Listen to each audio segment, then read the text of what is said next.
It was a humid afternoon in Dhaka, the sky tinged with monsoon gray, and the streets alive with honking rickshaws and the clatter of chai cups. Inside, a cramped, sun-dappled home tucked into a narrow alleyway, 4-year-old Sami sat cross-legged on the floor, a crayon clutched in his tiny fingers. His mother, watching from the doorway, knew what he was drawing even before he finished. It was always the same. A stick figure man in a striped jersey, number 10 etched large, with wild black hair and a ball glued to his feet. "Messi," Sami would say proudly, pointing. His pronunciation wobbled, but his adoration never did. They had no TV, only an old phone with a cracked screen, where he'd watched grainy highlight reels again and again. For him, Messi wasn't a footballer. He was a hero, a magician, something from another planet. That week, a local NGO launched a campaign encouraging children to mail artwork to athletes they admired, with the faintest hope of replies. Sami's mother, smiling at her son's insistence, folded his drawing into an envelope. No address, just Lionel Messi, Argentina, the best. They sent it anyway. Weeks passed.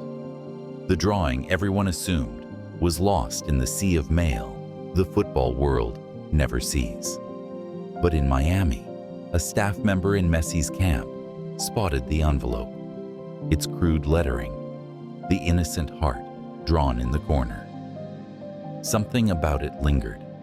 Messi, post-training, was flipping through fan mail when the drawing landed in his lap. He paused, studied it. The little figure wore his Inter Miami kit, but the expression, eyes wide, arms out, was universal, unmistakable. Messi smiled. He asked his team for one thing. "Can we find this boy?" They did. 3 weeks later, in a school courtyard in Dhaka, cameras rolled as a local TV anchor arrived with a package. Sami, nervous and barefoot, stood beside his mother. The box was large, the label elegant. From Lionel Messi. Inside, a full Inter Miami kit, his size. A miniature pair of signed boots. And the drawing, now printed on canvas, framed alongside a photo of Messi, holding it up, smiling. But that wasn't all.